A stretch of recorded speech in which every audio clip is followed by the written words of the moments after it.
ഇന്ന് നമ്മൾ ഗോതമ്പ് പൊടി വെച്ചിട്ട് എളുപ്പത്തിൽ ഉണ്ടാക്കാൻ പറ്റുന്ന നല്ല ടേസ്റ്റ് ആയിട്ടുള്ള ഒരു സ്നാക്കാണ് ചെയ്യുന്നത്. ഇതിലുള്ള ചേരുവകൾ എന്ന് വെച്ചാൽ എപ്പോഴും നമ്മളെ വീട്ടിലുണ്ടാകുന്ന കാര്യങ്ങൾ തന്നെയാണ്. അപ്പോൾ ഇത് കണ്ട ഉടനെ ഇപ്പോൾ തന്നെ വേണമെങ്കിൽ ഉണ്ടാക്കാവുന്നതേ ഉള്ളൂ.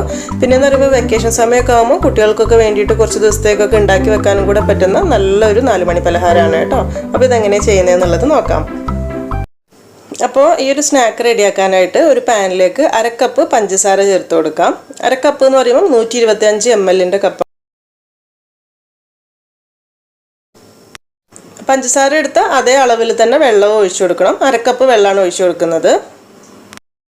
ഇനി ഗ്യാസ് കത്തിച്ചിട്ട് പഞ്ചസാര മൊത്തത്തിൽ നന്നായിട്ടൊന്ന് മിക്സ് ചെയ്തിട്ട് ഒന്നങ്ങ് തിളപ്പിച്ചെടുക്കുക. അതായത് പഞ്ചസാര അതിലൊന്ന് മെൽട്ടായി കിട്ടണം. പഞ്ചസാര ഒന്നങ്ങ് മെൽട്ടായിട്ട് ഈ രീതിയിലാവുമ്പം ഇതിലേക്കൊരു 4 ടേബിൾ സ്പൂൺ നെയ്യ് ഒഴിച്ചു കൊടുക്കാം. നെയ്യിൽ ചെയ്യുമ്പോഴാണ് ഇതിന് നല്ല ടേസ്റ്റ് ഉണ്ടാവുക. ഇനി അതിന് പകരം വേണമെന്നുണ്ടെങ്കിൽ ബട്ടർ അല്ലെങ്കിൽ കുറച്ച് ഡാൽഡ ആയാലും വലിയ കുഴപ്പമില്ല. പക്ഷേ ഓയിൽ ഒഴിച്ചിട്ട് ചെയ്യുന്നത് അത്രയ്ക്ക് നന്നാവില്ല കേട്ടോ, അത്രയ്ക്ക് കറക്റ്റായിട്ട് കിട്ടില്ല. ഈ സമയത്ത് തന്നെ ഇതിലേക്ക് നല്ലൊരു ഫ്ലേവറിന് വേണ്ടിയിട്ട് ഒരു 1/2 ടീസ്പൂൺ ഏലക്കാപ്പൊടി ചേർത്ത് കൊടുക്കാം. ഏലക്കാപ്പൊടി ഇത്തിരി വേണം കേട്ടോ. എന്താണെന്ന് വെച്ചാൽ നമ്മൾ ഗോതമ്പ് പൊടി വെച്ചിട്ടാണ് ഇത് ചെയ്യുന്നത്. അപ്പോൾ അതുകൊണ്ട് തന്നെ ഒരു ഗോതമ്പിൻ്റെ ഫ്ലേവർ അങ്ങ് മാറി നല്ലൊരു ടേസ്റ്റ് കിട്ടാൻ ഒരു 1/2 ടീസ്പൂൺ എന്തായാലും വേണം. പിന്നെ ഒരു 2 നുള്ള് മഞ്ഞൾപ്പൊടി കൂടെ ചേർക്കുന്നുണ്ട്. ഒരുപാടൊന്നുമില്ല. ഇതെന്ന് വെച്ചാൽ നമ്മൾ ഫ്രൈ ആക്കുന്ന സമയത്ത് പ്രത്യേകിച്ച് കളർ മാറുന്നില്ല. എന്നാലും കഴിക്കുന്ന സമയത്ത് ഇങ്ങനെ പൊട്ടിച്ചെടുക്കുമ്പോൾ ചെറിയൊരു യെല്ലോ കളർ കിട്ടും. ഗോതമ്പ് പൊടി കൂടെയാണല്ലോ, അപ്പോൾ അതുകൊണ്ട് ഒരു ഇത്തിരി. പക്ഷേ ഒരുപാടായി കഴിഞ്ഞാൽ ടേസ്റ്റ് മാറിപ്പോവും. അപ്പോൾ ഇതെല്ലാം കൂടെ ചേർത്തിട്ട് ഒരു 1-2 മിനിറ്റ് ഒന്ന് തിളപ്പിച്ചെടുക്കുക. ഇത് ചെറിയ തീയിലിട്ടിട്ട് ഭയങ്കര ഹൈ ഫ്ലെയിമിലിട്ട് തിളപ്പിച്ച് കുറുക്കിയെടുക്കേണ്ട ആവശ്യമില്ല. ഒന്നങ്ങ് തിളച്ച് കിട്ടിയാൽ മതി. ഈ ഒരു രീതിയിൽ തിളച്ച് വന്നാൽ മതി. ഇനിയിപ്പോൾ ഗ്യാസ് ഓഫ് ചെയ്യുക. ഈ സമയത്ത് ഇതിലേക്ക് 2 നുള്ളു ഉപ്പ് കൂടെ ചേർത്ത് കൊടുക്കുന്നുണ്ട്. ഒരു മധുരം ഒന്ന് ബാലൻസ് ചെയ്യാൻ വേണ്ടിയിട്ടാണ്. ഇതിലേക്ക് ഞാൻ ഏലക്കപ്പൊടി ചേർത്ത സമയത്ത് ഏലക്കയുടെ കുറച്ച് തൊലി കൂടെ പെട്ടിട്ടുണ്ടായിരുന്നു കേട്ടോ. അപ്പോൾ അതുകൊണ്ടാണ് അതിങ്ങനെ കാണുന്നത്. അതൊന്ന് അരിച്ച് മാറ്റി എടുക്കുന്നതായിരിക്കും നല്ലത്. ഇനി ഇത് നന്നായിട്ട് ചൂടാറാൻ വേണ്ടിയിട്ട് മാറ്റി വെക്കാം. ഇപ്പോൾ ഇത് കറക്റ്റ് നല്ല പാകത്തിന് ചൂടാറി വന്നിട്ടുണ്ട്. ചൂടാറിയതിന് ശേഷമാണ് നമ്മൾ ഗോതമ്പ് പൊടി ഇതിലേക്ക് ഇട്ട് മിക്സ് ചെയ്യുന്നത്. അതിന് മുൻപായിട്ട് ഇതിലേക്ക് നല്ലൊരു ഫ്ലേവറിന് വേണ്ടിയിട്ട് ഒരു 1 ടീസ്പൂൺ കരിഞ്ജീരകം ചേർത്ത് കൊടുക്കുന്നുണ്ട് കേട്ടോ. അത് നമ്മൾ കടിക്കുന്ന സമയത്ത് നല്ലൊരു ടേസ്റ്റ്, നല്ലൊരു ഫ്ലേവർ ആയിരിക്കും. അതിലേക്ക് ഇനി നമ്മൾ എടുത്തു വെച്ചിട്ടുള്ള 2 കപ്പ് ഗോതമ്പ് പൊടിയാണ് ചേർത്ത് കൊടുക്കുന്നത്. അതായത് ഈ ഒരു അളവിലേക്ക് 2 കപ്പ് ഗോതമ്പ് പൊടിയാണ് എടുക്കുന്നത്. 1 കപ്പ് 250 ml കപ്പാണ്. ഗ്രാം കണക്ക് പറയുകയാണെങ്കിൽ 1 കപ്പ് എന്ന് പറയുമ്പോൾ 120 ഗ്രാമാണ് വരിക. അപ്പോൾ മൊത്തത്തിലൊരു 240 ഗ്രാം ഉണ്ടാവും. അത് ഒന്നിച്ചിട്ട് കുഴച്ചെടുക്കണ്ട. പാകത്തിന് ഇങ്ങനെ ഇട്ടിട്ട് കുഴച്ച് നമ്മൾ നോക്കുക. ആ ഒരു ചപ്പാത്തിക്ക് കുഴക്കുന്ന പാകമുണ്ടല്ലോ, ആ ഒരു രീതിയിൽ മതി കേട്ടോ. ഒരു 2 കപ്പ് മുഴുവൻ വേണ്ടി വരില്ല. അതിൽ നിന്നൊരു 2-3 ടേബിൾ സ്പൂൺ മാറ്റി വെക്കേണ്ടി വരും. അപ്പോഴേക്കും പാകത്തിനുള്ള ടൈറ്റായി കിട്ടിക്കോളും. ഈ ഒരു കരിഞ്ജീരകം കൂടെ ഉണ്ടാകുന്ന സമയത്ത് നല്ലൊരു സ്പെഷ്യൽ ഫ്ലേവർ ആയിരിക്കും കേട്ടോ. കാരണം ആ ഒരു ഗോതമ്പ് പൊടിയുടെ ആ ഒരു ചുവയൊക്കെ അങ്ങ് മാറിയിട്ട് നല്ലൊരു ടേസ്റ്റ് കിട്ടും. 1 കപ്പ് പൊടി ഇടുമ്പം ഈ ഒരു ടൈറ്റ് ഉണ്ടാവും. പിന്നെ കുറച്ചുകൂടി ഇട്ട് ഒന്ന് മിക്സ് ചെയ്ത് നോക്കാം കേട്ടോ. ഒന്നിച്ചിടുക ചെയ്യരുത്. കാരണം ടൈറ്റ് കൂടിക്കഴിഞ്ഞാൽ പിന്നെ നമ്മൾ വിചാരിച്ച ടേസ്റ്റ് കിട്ടില്ല. അപ്പോൾ അതൊന്ന് ശ്രദ്ധിക്കണം. ഈ ഒരു രീതിയിലാവുന്ന സമയത്തിന് നമ്മൾ ചപ്പാത്തിക്ക് കുഴക്കുന്ന പോലെ നല്ല സോഫ്റ്റായിട്ടൊന്ന് കുഴച്ചെടുക്കണം. കുഴച്ചെടുത്ത് കഴിയുന്ന സമയത്ത് ഈ ഒരു സോഫ്റ്റ് എന്തായാലും ഉണ്ടാവണം. ഇനിയിപ്പോൾ ഇത് പരത്തിയെടുക്കുക. പരത്തിയെടുക്കുമ്പോൾ ഏകദേശം ഈ വലിപ്പത്തിലൊരു ബോൾ എടുത്തിട്ട് ഒന്ന് പരത്തിയെടുത്താൽ മതി. പിന്നെ ഇത് പൊടിയിട്ട് പരത്തേണ്ട ആവശ്യമൊന്നുമില്ല. നമ്മൾ നെയ്യിൽ നന്നായിട്ട് കുഴച്ചെടുത്തതാണല്ലോ, അതുകൊണ്ട് തന്നെ നല്ല സോഫ്റ്റ് ഉണ്ടാവും. പിന്നെ വേണമെന്നുണ്ടെങ്കിൽ ഒരു ഇത്തിരി ഓയിൽ അല്ലെങ്കിൽ ഒരു ഇത്തിരി നെയ്യൊന്ന് ആക്കി കൊടുത്തിട്ട് പരത്തിയെടുത്താൽ മതി. പിന്നെ പരത്തുന്ന സമയത്ത് ഒരുപാട് കനം കുറയ്ക്കേണ്ട. ചപ്പാത്തിയുടെ ഒന്നും അത്രയ്ക്ക് കനം കുറച്ച് പരത്തേണ്ട ആവശ്യമില്ല കേട്ടോ. ഒരു ഇത്തിരി ഒരു കട്ടി വേണം. എന്നാലേ നമ്മളിത് മുറിച്ചിട്ട് ഫ്രൈ ചെയ്ത് കഴിക്കുന്ന സമയത്ത് ഉള്ളിൽ കുറച്ചൊരു സോഫ്റ്റോട് കൂടിയിട്ടുള്ള ക്രിസ്പി കിട്ടണം. അപ്പോൾ അതിന് വേണ്ടിയിട്ട് ഒരു ഇത്തിരി കട്ടി വേണം. ഈ ഒരു രീതിയിലാണ് ഇപ്പോൾ ഞാനിത് പരത്തിയെടുത്തിട്ടുള്ളത്. എന്നിട്ട് ഇത് ഇഷ്ടമുള്ള ഷേപ്പിൽ നമുക്ക് മുറിച്ചെടുക്കാം. ഞാനിപ്പോൾ ഇതുപോലെ ഒരു കുപ്പിയുടെ അടപ്പ് വെച്ചിട്ട് മൊത്തത്തിൽ റൗണ്ട് ഷേപ്പിൽ കട്ട് ചെയ്തെടുക്കുകയാണ് കേട്ടോ ചെയ്യുന്നത്. അങ്ങനെ ആവുന്ന സമയത്ത് ഫ്രൈ ചെയ്ത് കഴിക്കുന്ന സമയത്ത് നല്ല ടേസ്റ്റ് ഉണ്ടാകും. പിന്നെ കാണാനും ഒരു ഭംഗി ഉണ്ടായിരിക്കും. ഇത് ഇതുപോലെ ചെയ്തെടുത്താൽ മതി.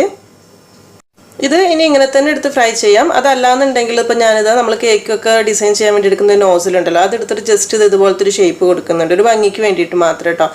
ഏത് ഷേപ്പിൽ നിങ്ങൾക്ക് വേണ്ടതെന്നുണ്ടെങ്കിൽ ആക്കിയെടുക്കുക. ഇതുപോലെ വെറുതെ തിരിച്ചു കൊടുത്താൽ മതി എന്നുണ്ടെങ്കിൽ അങ്ങനെ ആക്കിയെടുക്കാം. അതല്ലാന്നുണ്ടെങ്കിൽ അത് തിരിച്ചിട്ട് അതിൻ്റെ ഹോള് മൊത്തത്തിൽ മാറ്റിയിട്ട് ആ ഒരു രീതിയിലാക്കാം. ഏത് ഇതിൽ വേണമെങ്കിൽ ചെയ്യാം കേട്ടോ. എന്നിട്ട് ഇത് ബാക്കിയുള്ളത് ഇങ്ങനെ അങ്ങ് എടുത്ത് മാറ്റിയാൽ മതി. ഈസി ആയിട്ട് നമുക്ക് എടുത്തെടുക്കാനായിട്ട് പറ്റും. ഇത് ഒരു പ്ലേറ്റിലേക്ക് എടുക്കാം. ബാക്കിയുള്ളത് നമുക്ക് ഇതുപോലെ തന്നെ ചെയ്തെടുക്കണം. ഇനി അടുത്ത ബോൾ എടുക്കുന്ന സമയത്ത് മാവ് ഡ്രൈ ആയിട്ടുണ്ട് എന്നുണ്ടെങ്കിൽ ഒന്നുകൂടെ നല്ല കുഴച്ച് സോഫ്റ്റ് ആക്കണം കേട്ടോ. അപ്പോൾ നമ്മൾ ആ മാവ് ഒരു നനഞ്ഞ തുണി വെച്ച് മൂടി വെക്കുകയാണെങ്കിൽ ഡ്രൈ ആവുന്ന പ്രശ്നം ഉണ്ടാവില്ല. അതൊന്ന് ശ്രദ്ധിക്കണം. ഇനി ഇത് പരത്തുന്ന സമയത്ത് ഇതുപോലെ നമ്മൾ നോസിലുകൊണ്ട് കുത്തി ആ ഒരു ഹോൾ അതുപോലെ തന്നെ കിട്ടണമെന്നുണ്ടെങ്കിൽ അങ്ങനെ ചെയ്യാം കേട്ടോ. ഇത് ഫ്രൈ ചെയ്ത് തരുന്ന സമയത്ത് കാണാനും കുറച്ചുകൂടി ഒരു ഭംഗിയായിരിക്കും, ഒരു വെറൈറ്റി ആയിരിക്കും കാണാൻ. അപ്പോൾ നിങ്ങൾക്ക് ഇഷ്ടമുള്ള പോലെ ചെയ്യാം. ഇതുപോലെ ഒരു 2 ബാച്ചൊക്കെ ആവുന്ന സമയത്ത് ഇനി എണ്ണയിലേക്ക് ഇട്ടിട്ട് ഡയറക്റ്റ് ഫ്രൈ ചെയ്തെടുക്കുക. ആവശ്യത്തിനുള്ള ഓയിൽ ചൂടാക്കി എടുത്തിട്ടുണ്ട്. ഓയിലേക്ക് ഇടുന്ന സമയത്ത് എണ്ണയ്ക്ക് നല്ല ചൂടുണ്ടായിരിക്കണം കേട്ടോ. എന്നിട്ട് മീഡിയം ഫ്ലെയിമിലിട്ട് ഫ്രൈ ചെയ്തെടുത്താൽ മതി. പിന്നെ ഇതിലേക്ക് ഇടുന്ന സമയത്ത് ചട്ടിയിൽ നിറച്ച് ഇട്ട് കൊടുക്കുക കേട്ടോ. കുഴപ്പമൊന്നുമില്ല, പൊട്ടിപ്പോകുന്ന പ്രശ്നമൊന്നും ഉണ്ടാവില്ല. പിന്നെ ഒരു കാര്യം ശ്രദ്ധിക്കേണ്ടതെന്ന് വെച്ചാൽ ഇട്ട ഉടനെ ഒരു സ്പൂൺ വെച്ചിട്ട് ഇളക്കേണ്ട ആവശ്യമില്ല. ഒന്നങ്ങ് ഫ്രൈ ആയിക്കോട്ടെ. ഒന്നങ്ങ് റെഡി ആവുന്ന സമയത്ത് നമുക്ക് മൊത്തത്തിൽ ഇളക്കി ഇട്ട് കൊടുക്കാം. എണ്ണയിൽ ഇട്ട് കഴിഞ്ഞിട്ട് മീഡിയം ഫ്ലെയിമിൽ ഇട്ടാൽ മതി കേട്ടോ. ഹൈ ഫ്ലെയിമിൽ ഇട്ടാൽ പെട്ടെന്ന് കളർ മാറുകയും ചെയ്യും, ഉള്ളിൽ ഫ്രൈ ആവാത്തൊരു പ്രശ്നം വരികയും ചെയ്യും. ഇതുപോലെ ഒന്നങ്ങ് ഫ്രൈ ആയി വരുന്ന സമയത്ത് മൊത്തത്തിലൊന്ന് ഇളക്കി ഇട്ട് കൊടുക്കുക. എല്ലാ ഭാഗത്തേക്കും ഒരേ രീതിയിൽ ഫ്രൈ ആയിട്ട് കിട്ടാൻ വേണ്ടിയിട്ട്. പൊട്ടിപ്പോകുന്ന പ്രശ്നമൊന്നും എന്തായാലും വരില്ല കേട്ടോ. പിന്നെ നമ്മളിത് ചെറുതായിട്ടാണല്ലോ കട്ട് ചെയ്തെടുത്തിട്ടുള്ളത്. അതുകൊണ്ട് തന്നെ പെട്ടെന്ന് ഫ്രൈ ആയി കിട്ടും. എന്നാലും ഹൈ ഫ്ലെയിമിൽ ഇട്ട് കഴിഞ്ഞാൽ കളർ മാറുന്നേ ഉള്ളൂ, ഉൾഭാഗം വേവാത്തൊരു പ്രശ്നം വരും. അതൊന്ന് ശ്രദ്ധിച്ചാൽ മാത്രം മതി. ഇപ്പോൾ 2 ഭാഗം അത്യാവശ്യം നന്നായിട്ട് ഫ്രൈ ആയി വന്നിട്ടുണ്ട്. ഈ സമയത്ത് തന്നെ നമുക്കിത് എണ്ണയിൽ നിന്ന് മാറ്റാം കേട്ടോ. ഇനിയും ചിലപ്പോൾ എണ്ണയിൽ ഇട്ട് കഴിഞ്ഞാൽ പെട്ടെന്ന് അങ്ങ് കളറ് മാറിപ്പോകും, അങ്ങനെ ഒരു പ്രശ്നമുണ്ട്.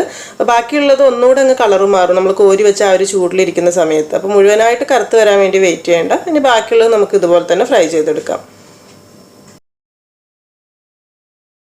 പിന്നെ നമ്മളിത് എണ്ണയിൽ നിന്ന് ഫ്രൈ ചെയ്ത് എടുക്കുന്ന സമയത്ത് ഒരു സോഫ്റ്റ് ആയിട്ടുള്ള പോലെ തോന്നുക, കറക്റ്റ് ഫ്രൈ ആയിട്ടില്ല എന്നൊക്കെ തോന്നും. പക്ഷെ അത് പ്രശ്നമാക്കുക വേണ്ട. തണുത്ത് കഴിയുമ്പോഴാണ് ഇത് കറക്റ്റായിട്ട് ക്രിസ്പി ആയിട്ട് കിട്ടട്ടെ. അപ്പോൾ അതൊന്ന് ശ്രദ്ധിക്കണം. ഈ സമയത്ത് തൊട്ട് വെക്കുമ്പോൾ ശരിക്കും സോഫ്റ്റ് ആയിട്ട് തന്നെ ആയിരിക്കും. തണുക്കുമ്പോഴാണ് നല്ല ക്രിസ്പി ആയിട്ട് ശരിക്കും ഒരു ബിസ്ക്കറ്റിൻ്റെ ഒക്കെ ആ ഒരു ടെക്സ്ചറിലേക്ക് വരിക. ഫ്രൈ ചെയ്ത് കഴിഞ്ഞ് ചൂടൊക്കെ ആറിയതിന് ശേഷം തണുത്ത് വരുമ്പോഴാണ് ഇതുപോലെ നല്ല ക്രിസ്പി ആയിട്ട് ഉണ്ടാവുക. അത് നമുക്ക് മനസ്സിലാവുക ഒരു സമയത്ത്. കണ്ട ഈ ഒരു സൗണ്ട് കേൾക്കുമ്പോൾ തന്നെ മനസ്സിലാവുന്നുണ്ടല്ലോ. പിന്നെയെന്ന് വെച്ചാൽ ഇത് നമ്മൾ ഉണ്ടാക്കി കഴിഞ്ഞ് ചൂടൊക്കെ ആറിയതിന് ശേഷം നല്ല എയർടൈറ്റ് ആയിട്ടുള്ള ഒരു കുപ്പിയിലിട്ട് അടച്ച് വെക്കുകയാണെങ്കിൽ ഒരാഴ്ചയൊക്കെ സുഖമായിട്ട് വെക്കാനായിട്ട് പറ്റും കേട്ടോ. അപ്പോൾ വീട്ടിൽ കുട്ടികൾക്കൊക്കെ വേണ്ടിയിട്ട് ഈസി ആയിട്ട് ഉണ്ടാക്കി വെക്കാൻ പറ്റുന്ന നല്ലൊരു സ്നാക്കാണിത്. ഇത് കണ്ടല്ലോ, ഈ ഒരു ഹോൾ വന്നത് കാണുമ്പോൾ തന്നെ നല്ലൊരു ഭംഗിയുണ്ട്. അപ്പം ഏത് രീതിയിൽ നമുക്ക് ചെയ്ത് വെക്കാം. പിന്നെ ഞാൻ പറഞ്ഞതുപോലെ ഇതുപോലെയാണ് ഉണ്ടാവുക. നമ്മളിത് മുറിച്ചിട്ട് കഴിക്കുന്ന സമയത്ത് ചെറിയൊരു മഞ്ഞ കളർ ഉണ്ടാവും ഉള്ളിൽ.